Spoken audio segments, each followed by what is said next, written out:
এবার মহেশতলার ব্যাংক লুটের খবরের দিকে নজর রাখতেই হবে, কারণ লকারের ভল্ট খুলে এবং সেখানে নকল চাবি ব্যবহার করেই ভল্ট খোলা হয়েছিল, সিসি ক্যামেরার হার্ড ডিস্ক চুরি করা হয়েছিল, সেই খবর সামনে এসেছিল। এবং তারপরে আমরা দেখেছিলাম ব্যাংক কর্তৃপক্ষের তরফ থেকে জানানো হয়েছিল যে ব্যাংকের গ্রাহকদের যা গচ্ছিত রয়েছে তা সুরক্ষিত রয়েছে, কিন্তু না, সেটা ঠিক হয়নি। কারণ মহেশতলায় ব্যাংক লুটে গ্রেফতার করা হয়েছে দম্পতিকে, পাকড়াও মূল অভিযুক্তের ভাইও, স্ত্রী সহ গ্রেফতার ব্যাংকের বিতাড়িত সাফাই কর্মী আরিফ হোসেন। আর মাস তিনেক আগে কাজ চলে যায় এই আরিফের, গ্রাহকের সঙ্গে দুর্ব্যবহার করায় কাজ হারান আরিফ। স্ত্রী ও ভাইকে নিয়ে ব্যাংকে লুটপাট, আর তাদের জেরা করেই ৬৭ লাখ টাকা উদ্ধার করেছে পুলিশ। অন্যদিকে বাজেয়াপ্ত করা হয়েছে ৩,২৫,০০,০০০ টাকার গয়নাও। সিকিউরিটি সিস্টেমের ডিফারেন্ট লেয়ার্স আছে, সব লেয়ার্সকে সাকসেসফুলি এই ব্রেক করতে পেরেছে। এর ওয়াইফ ইনভলভ ছিল এই ঘটনায়, যেখানে ওই টাকাটা রেখেছিল কুস্তির একটা জায়গা, সেখান থেকে অল দি স্টোলেন বুটি প্রপার্টি জুয়েলারি সেটা আমরা রিকভার করতে পেরেছি। 95% ক্যাশটা রিকভার হয়ে গেছে, অ্যাপ্রক্স 67 লাখ। আমাদের ইনভেস্টিগেশন অনুযায়ী 7-8 লাখ টাকা আরও আমরা উদ্ধার করতে পারি। মূল অভিযুক্তকে নিয়ে ঘটনার পুনর্নির্মাণ করে পুলিশ, কিন্তু এই যে ডাকাতির ঘটনা 1 বছর আগে থেকেই ছক ছিল। লকারের ডুপ্লিকেট চাবি তৈরি আরিফের, ব্যাংক ম্যানেজারের আস্থাভাজন হয়ে লুটের ছক তৎকালীন ম্যানেজারের বিশ্বস্ত কর্মী আরিফ। জেরায় স্বীকার করেছে ধৃত Arif Hossain. Mister Arif Hossain group D staff রূপে আগে কাজ করতেন এখানে, এই ব্যাংক থেকে তারপরে রিমুভ হয়েছেন। অ্যাকিউজ মোটামুটি 1 বছর আগে ডুপ্লিকেট কি বানিয়েছিল, আর 1-2 বার চেষ্টাও করে, মানে হ্যান্ডস অনও করে দেখেছিল কি এটা কাজ করছে কি করছে। ফ্রাইডেতেই যখন ব্যাংকের স্টাফ রাত্রি 7:30টা বন্ধ করে বেরোচ্ছিল, এরা হার্ডলি কিছুক্ষণ পরে দুজনই হাজব্যান্ড ওয়াইফ গিয়েছে। যেহেতু এই আগে স্টাফ ছিল, অল দি অপারেশনসে জানতো কি কিভাবে করা যায়, কিভাবে ভল্টগুলো খোলা যায়, এভরিথিং ওর নলেজে ছিল। ব্যাংকের রুলস অনুযায়ী কোন লেভেলের লোককে ওরা ইন্টারেস্ট করতে পারে, এই তদন্তে আমরা আরো কিছু জিনিস পেয়েছি এই সিকিউরিটি সিস্টেম নিয়ে, সেটা ওপেন ফোরামে বলা যাবে না। 25শে নভেম্বর যখন ব্যাংকে ডাকাতির পরে একটা নোটিশ দেওয়া হয়েছিল ব্যাংকের তরফে। কি সেই নোটিশ দেখুন। প্রথমে নোটিশে লেখা হয়েছিল যে ব্যাংকের যারা গ্রাহক রয়েছেন তাদের লকার সুরক্ষিত আছে, কিন্তু কেন এই নোটিশ ব্যাংক দিল, এখানেই প্রশ্ন উঠছে। যখন সামনে আসলো আকাশ মাঘারিয়া, তিনি যখন জানালেন সাংবাদিক সম্মেলন করে, এবং যে বিপুল পরিমাণ টাকা উদ্ধার হয়েছে, সেখানে একাধিক প্রশ্ন উঠে আসছে। কেন বারবার লুটের কথা অস্বীকার ব্যাংকের? অবশেষে টাকা গয়না লুট স্বীকার সাফাই কর্মী, একজন সাফাই কর্মীর হাতে কিভাবে ভল্টের চাবি, এইরকম একাধিক প্রশ্ন উঠে আসছে। পিছনে কার হাত রয়েছে? কেন বারবার লুটের কথা অস্বীকার ব্যাংকের? কারণ 3,25,00,000 টাকার সোনার গয়না উদ্ধার করেছে পুলিশ। মহেশতলার ব্যাংক লুটে ৬৭ লক্ষ টাকা উদ্ধার করা হয়েছে, গ্রেফতার করা হয়েছে এই ঘটনায় 3 জনকে।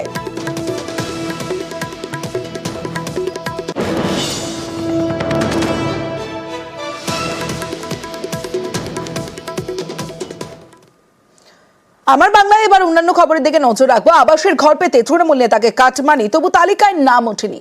টাকা ফেরত চাইলে প্রৌঢ়কে বেধড়ক মার। পরিবারের দাবি মারের চোটেই মারা গিয়েছেন প্রৌঢ়। মুর্শিদাবাদের এই ঘটনায় গ্রেফতার অভিযুক্ত স্থানীয় তৃণমূল নেতা।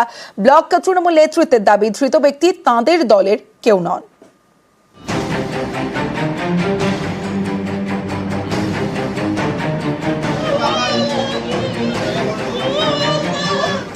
টাকা দিয়েও মেলেনি ঘর, আবাস যোজনায় প্রতারণা, টাকা চাওয়ায় মারধর করে খুন, চাঞ্চল্যকর অভিযোগ মুর্শিদাবাদের রঘুনাথগঞ্জে। এখানকার মুকুন্দরপুরের বাসিন্দা বছর 55 আতাবুল শেখ ওরফে কালুর প্রাণ গিয়েছে। অভিযোগ শনিবার সন্ধেই তাকে মারধর করেন স্থানীয় তৃণমূল নেতা মিঠু শেখ। রবিবার সকালে মারা যান আতাবুল শেখ। আবাস যোজনার যে টাকা বাড়িগুলো আসছে, তো ওই বাড়িগুলোর জন্য পয়সা দিয়েছিল আমার বড় আব্বা। ওটা বাড়ি আসছে না, বিরক্ত হয়ে যখন ওকে জানায় যে আমার পয়সা নিয়েছে, 2000 আমার কাছে পয়সা খেয়ে নিয়েছে, টাকা আমার পয়সাটা ফেরত দেয়।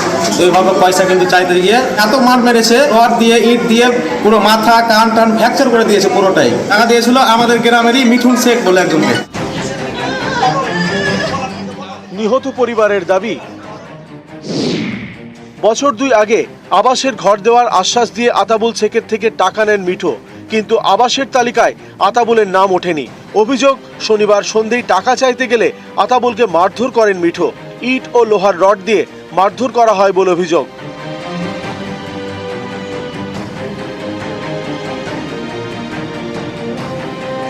রক্তাক্ত অবস্থায় আতাবুলকে জঙ্গিপুর মহকুমা হাসপাতালে নিয়ে যাওয়া হয়। সেখান থেকে মুর্শিদাবাদ মেডিকেল হয়ে কলকাতা। রবিবার সকালে এনআরএসে মারা যান আতাবুল শেখ। সার্ভে করার সময় টাকা নিয়েছিল, টাকাটা নেওয়ার পরে যে সার্ভে করার পরে দেখা যাচ্ছে নাম নেই লিস্টে, তাই টাকাটা চাইতে যে এইভাবে ওকে সাইডে নিয়ে যে মারধর করেছে। কারা করেছে? মিঠুন টাকা নিয়েছিল তো বাড়ি করতে বলে। হ্যাঁ, ওরকম বলে মানে ও তো আর একা ছিল না, 4-5 জনই ছিল, তো নিয়েছিল। কোন পার্টিতে যুক্ত ছিল আপনাদের? কোন পার্টি করতো? সেই পার্টি।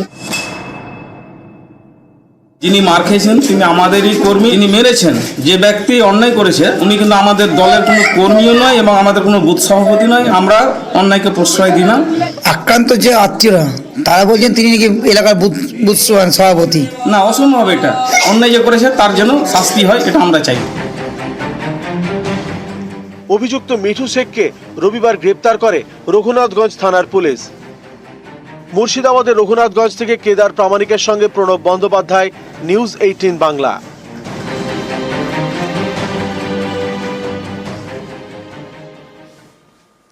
এবার দেখাবো কাটমানির টাকা ফেরত চাইতে গিয়ে আক্রান্ত, তারপর হাসপাতালে প্রৌঢ়ের মৃত্যু। গ্রেফতার তৃণমূল নেতা, এ নিয়ে মুর্শিদাবাদে উত্তেজনা।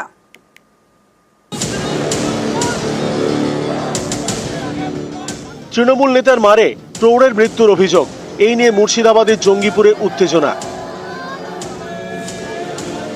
অভিযোগ, আবাসের ঘর পেতে রঘুনাথগঞ্জের তৃণমূল নেতা মিঠু শেখকে টাকা দেন আতাবুল শেখ, কিন্তু ঘর মেলেনি। টাকা চাইলে আতাবুলকে মারধর করেন মিঠু। অভিযোগ, এর জেরেই মারা যান আতাবুল। এই ঘটনায় মিঠু শেখকে গ্রেপ্তার করেছে পুলিশ। এলাকায় তৃণমূল নেতা বলে পরিচিত মিঠু, তার বিরুদ্ধে খুনের অভিযোগ উঠতেই পথে নামে বাম কংগ্রেস। জঙ্গিপুর লালগোলা রাজ্য সড়ক অবরোধ করে চলে বিক্ষোভ। প্রত্যেকটা মানুষের কাছ থেকে তৃণমূলের নেতা এবং তৃণমূলের কর্মী মেম্বার প্রধানরা টাকা নিয়ে যারা মানে ঘর পাবে তাদের নাম কাটা হয়েছে। তৃণমূলের নেতা কর্মীদের যারা আত্মীয় স্বজন তাদের নাম রাখা হয়েছে। সেই টাকা তৃণমূলের নেতাদের কাছে চাইতে গেলে তারা কিন্তু সাধারণ মানুষকে মারধর করে, মানুষের প্রাণ কেড়ে নেয়। তৃণমূলের নেতারা টাকা খেতে খেতে এখন মানুষের প্রাণটাকেও খেতে লেগেছে। স্থানীয় তৃণমূল নেতারা বাড়ির টাকা দেওয়ার নাম করে 2000, 5000, 10,000 করে তোলাবাজি জোর করে মানুষের কাছ থেকে টাকা নেওয়া হয়েছে। আজকে গরিব মানুষ যখন সেই টাকা ফেরত চাইছে, আবাস যোজনায় যখন তাদের নাম নেই, এইরকম সময় তৃণমূল নেতারা পাল্টা মার দিয়ে প্রমাণ আমরা এই মিঠুপুর পঞ্চায়েতের মুকুন্দপুরে পেলাম। যার আবাস যোজনায় তালিকায় নাম পাওয়া উপযুক্ত ছিল, তাকে বাড়িও দেওয়া হলো না, তাকে প্রাণে মেরে ফেলা হলো এই তৃণমূল নেতাদের আক্রমণের ফলে। স্থানীয়দের দাবি, শুধু আতাবুল নন, আবাসের ঘর পাইয়ে দেওয়ার নামে অনেকের থেকেই টাকা তোলেন মিঠু শেখ। ঘরের নাম এসছে তো টাকা না দিলে পরে তোমরা পাবে না টাকা, না তো নাম কাটিয়ে দিবে। সে ভাই বলছে যে আমি বলুন যে টাকাটা যখন পাবো তখন তোমাকে 10,000 দিব। বলছে যে না, আগে লাগবে। দেয়া 2,000 টাকা নিয়েছিল, আমার নাম এসেছিল, নাম কাটিয়ে দিয়েছে। কারো থেকে 2,000 তো কারো থেকে 5,000। ক টাকা করে নিয়েছে? 5,000 টাকা করে। কি জন্য? বাড়ি করার জন্য। বাড়ি দিবে সরকার থেকে, বাড়ি করে দিবে, ওই লোভে 5,000 টাকা করে আমাদের কাছ থেকে নিয়েছে। আপনি কি বাড়ি পেয়েছেন? না, আমি পাইনি। কো কাকে দিলেন 6,000 টাকা? 6,000 টাকা মিঠুনকে দিয়েছি। কি জন্য? বাড়ি করার জন্য? হ্যাঁ, বাড়ি করার জন্য, টাকা পাওয়ার জন্য। উনি কোন পার্টি করেন? স্থানীয়দের একাংশ এবং বিরোধীদের দাবি, ধৃত মিঠু শেখ তৃণমূলের নেতা, যা মানতে নারাজ ব্লক তৃণমূল নেতৃত্ব। যিনি মার খেয়েছেন তিনি আমাদেরই কর্মী, আমাদেরই দলের সাথে থাকে। যিনি মেরেছেন যে ব্যক্তি অন্যায় করেছে উনি কিন্তু আমাদের দলের কোনো কর্মীও নয় এবং আমাদের কোনো বুথ সভাপতি নয় এবং আমাদের কোনো মেম্বারও নয়। এটা হয়তো বিরোধীরা বলতে পারে, বিভিন্ন দলের সাথে উনি থাকার চেষ্টা করেন, আমরা অন্যায়কে প্রশ্রয় দিই না। মুর্শিদাবাদ থেকে প্রণব বন্দ্যোপাধ্যায়, নিউজ 18 বাংলা।